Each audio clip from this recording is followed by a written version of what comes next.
안녕하세요. 대한민국 스키터 아놀드입니다. 여러분은 스키 타면서 몇 번이나 넘어지시나요? 물론 스키 기술을 배워가는 초중급 단계라면 엄청나게 넘어지는 게 당연한 과정입니다. 하지만 저처럼 오랜 기간 스키를 즐기면 넘어지는 경우가 거의 없습니다. 최근에 넘어진 날이요. 22년 1월 31일이었더라고요.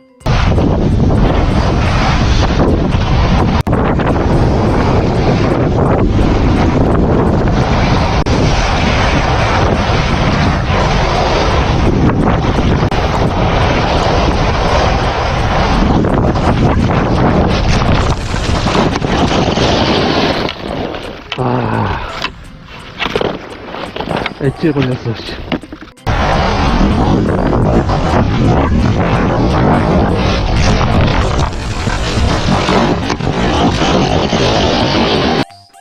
여기 엣지에 걸려서 넘어졌는데 딴 생각하다가 넘어졌습니다. 벌써 4년이나 됐군요. 제가 잘 타서 그런 것이 아니고요. 오랜 기간 스키를 즐기면 당연한 것입니다. 여러분, 1년 동안 걸어 다니시면서 몇 번이나 넘어지시나요? 아마도 어린 시절이 지나고 나서 넘어진 기억이 별로 없을 겁니다. 그것은 몸이 익숙한 운동 기억으로 순간순간 빠른 대처를 하기 때문에 평소에는 거의 넘어지지 않습니다. 그런데 제가 최근 스키를 타면서 넘어질 뻔했던 현상이 자주 나타나는 것을 느꼈습니다. 처음에는 뭐지? 설명이 나쁜가? 생각했는데 그냥 잘 그루밍이 된 평사면에서 아무 생각 없이 내려가다가 삐끗하면서 넘어질 뻔했습니다. 순간 내 몸에 무슨 변화가 일어나고 있나 생각을 하게 되었어요. 뭘까요? 바로 시작하겠습니다. 에이징 커브란 나이가 들면서 신체 능력이 점진적으로 감소하는 과정을 말합니다. 우리 스키 동호인도 예외가 될 수 없죠. 이는 결과적으로 스키 퍼포먼스에도 영향을 미치는데요. 근력, 유연성, 심폐지구력 등 다양한 요소가 스키 퍼포먼스와 관련이 있기 때문에 당연히 나이가 들수록 더 못하게 됩니다. 우리 몸은 성장기를 끝내고 죽기 전까지 계속 늙어갑니다.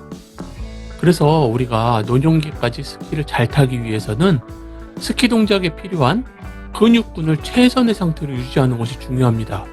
하지만 결정적인 한계가 분명히 있습니다. 포괄적인 개념이지만 체력은 나이를 먹어가며 자연스럽게 감소합니다. 어떡하죠? 그래도 다행인 것은 고수가 될수록 스키를 타는데 그렇게 많은 체력이 필요하지 않다는 치트키가 있습니다. 그렇다면 스키 고수가 되면 모든 문제가 해결될까요? 아닙니다. 글쎄요, 이 영상이 학술 논문은 아니니까 그냥 편안하게 에이징 커브에 대응하기 위한 전략으로 그냥 저의 경험을 바탕으로 나이대별 활동 방안을 개괄적으로 말씀드리겠습니다. 30대 이전인 우리 젊은 동호인들은 그냥 달리면 됩니다. 우리 구혜선 씨처럼 스키 기본기인 A자 활강이 가능해지면 스키 기술에 집착하지 마시고 친구들과 가족들과 행복한 시간을 보내기 위해 스키장에서 막 달리시면 좋습니다. 물론 안전하게요. 스키 선수는 10대 이전에 입문을 해서 체계적인 과정을 거쳐서 기술을 완성한 분들입니다. 그분들의 영상을 보면서 그 수준까지 노력하는 것도 좋은데 그건 정말 어렵습니다. 스키 선수는 이미 10만 시간 이상 스키를 달린 사람들입니다. 우리 동호인들은 절대 따라갈 수 없는 시간입니다. 제 생각에는 스키 기술을 완성시키는 것보다 그냥 편하게 즐겁게 때로는 미친 듯이 소중한 젊음의 시간을 스키장에서 불태우는 것이 인생의 자산을 축적하는 것이 아닐까 생각합니다. 30, 40대에는 체력과 기술이 균형을 이루는 시기입니다. 이미 어느 정도 자신의 신체에 맞는 스키 기술을 완성하고 있기 때문에 추가적으로 약간씩 스키 기술을 교정해 나가면 더 편하고 더 행복하게 스키를 달릴 수 있습니다. 하지만 누구나 그 시기에는 직장과 가정생활로 인해 시간이 부족할 수 있습니다. 자신의 스케줄표에 반드시 스키 타는 시간을 할당해서 스키 기술을 꾸준히 유지하는 것이 중요합니다. 또한 이 시기에는 1년에 한 번씩 해외 투어를 가보실 것을 적극 추천드립니다. 약간은 식상해지는 국내 스키장과 다르게 새로운 도전과 경험을 할 수 있습니다. 5, 60대에는 부상 방지가 가장 중요합니다. 근력 감소와 관절의 유연성 저하가 두드러지면서 무릎 관절과 허리 통증이 흔한 문제로 떠오릅니다.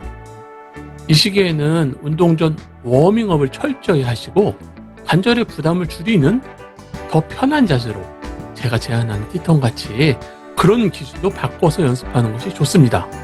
70대 이상에서는요, 제가 아직 70대가 아니라서 경험적인 언급은 못하지만 학술 자료와 선배님들의 조언을 바탕으로 말씀드리면 70대 이후에는 근력과 유연성이 더 줄어들면서 관절의 운동 범위가 축소될 수 있습니다. 운동 전에 충분한 준비와 쉬운 코스를 선택하며 편안하게 달리시면 여전히 스키를 즐길 수 있다고 합니다. 지난번 일본 투어 때 숙소에 혼자 오신 일본인 스키어와 이런저런 이야기를 나눴습니다. 올해 88세인데 매주 일에 4시간씩 동네 스키장을 달리고 한 시즌에 한 번씩 4박 5일로 일본 내에 있는 유명 스키장으로 스키 투어를 다니신다고 하셨습니다. 정말 대단한 것 같습니다. 저도 90살에 혼자 일본 투어를 갈 수 있을까요? 아자아자 화이팅입니다.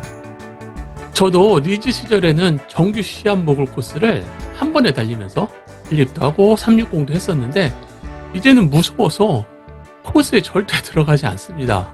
당연히 나이가 들면 근육량이 감소하고 관절의 운동 범위가 축소됩니다. 이는 스키 동작에서 균형을 잡거나 회전할 때 어려움을 초래할 수 있습니다. 특히 무릎과 고관절의 가동성이 줄어들면서 급격한 턴이나 빠른 반응이 힘들어집니다. 스키의 기본 자세는 Z자라고 할 수 있습니다. 무릎의 각도와 고관절 각도가 동일하게 움직이면서 스프링처럼 내려갔다 올라갔다 하며 혈면에 대응을 해야 합니다. 즉 완전히 주저앉은 상태와 서 있는 상태가 동일하게 스프링처럼 움직여야 부드럽게 움직일 수 있는데 늙어가며 관절의 가동 범위가 줄어들면 완전히 주저앉는 자세가 힘들어집니다. 아니면 배가 나와서 그런가요? 여하튼 이 소리는 울퉁불퉁한 설면에 빠른 대처가 어렵다는 이야기가 됩니다. 그래도 급사면 또는 모글 코스 등은 피해가는 방법으로 극복할 수 있는데 누구도 피해갈 수 없는 현상으로 노화 문제가 다른 현상으로 나타납니다. 여러분, 용평 핑크, 옐로우 같은 평사면에서 여객지에 걸려 넘어진 적 있으시나요? 50대가 넘는 친구들에게 물어보면 다들 한 번쯤 평사면에서 넘어진 적이 있다고 이야기합니다. 아, 이게 뭘까요? 우리는 대부분 오른손 또는 왼손을 쓰는 한손잡이입니다. 즉 발도 마찬가지입니다. 스키를 타면서 오른손잡이는 오른쪽으로 체중을 실을 때 더 안정감을 느끼는 경우가 많습니다. 하지만 이런 편향은 스키를 탈 때 좌우 균형에 영향을 줄 수 있습니다. 특히 오른쪽으로 회전은 매끄럽게 할 수 있지만 왼쪽으로는 다소 어색하거나 느리게 회전하는 문제가 발생할 수 있습니다. 이게 누구나 당연한 증상인데 젊은 시절에는 스키 기술, 체력으로 간단하게 극복할 수 있어서 거의 느끼지 않고 넘어갑니다. 하지만 나이를 먹어가며 근력이 떨어지면 당연히 주 발이 아닌 반대쪽 발에 힘 조절이 어려워지며 평사면 여객지 같은 현상이 발생합니다. 그래서 의도적으로 약한 방향, 즉 왼쪽 오른손잡이의 경우 회전을 하면서 충분히 근육 기억을 다시 익혀야 됩니다. 또한 한쪽 다리로 중심 잡기 연습을 통해서 양쪽 근력을 균형 있게 강화한다면 어렵지 않게 극복할 수 있습니다. 마지막으로 팁을 드리면 나이에 맞는 스키 장비를 선택하시는 것이 좋습니다. 충격 흡수를 도와주는 플렉스가 낮은 부스나 스키판도 가벼운 것을 사용하신다면 관절에 가해지는 부담을 줄일 수 있습니다. 또 항상 말씀드리지만 긍정적 마음이 중요합니다. 나이가 들어도 도전과 즐거움을 잃지 않는 것이 스키를 오래 즐기는 비결입니다. 자, 마무리하겠습니다. 스키는 나이에 상관없이 즐길 수 있는 스포츠입니다. 중요한 것은 우리의 몸과 마음을 잘 관리하는 것입니다. 베이징 커브를 극복해서 여러분도 100살까지 스키를 즐길 수 있기를 바랍니다. 여러분들의 즐겁고 안전한 스키 라이프를 응원합니다. 그럼 다음 영상에서 또 만나요. 안녕.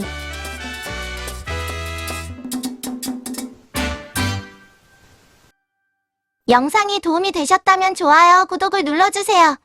시청자 여러분들의 구독과 좋아요, 응원하는 댓글은 정말 힘이 됩니다.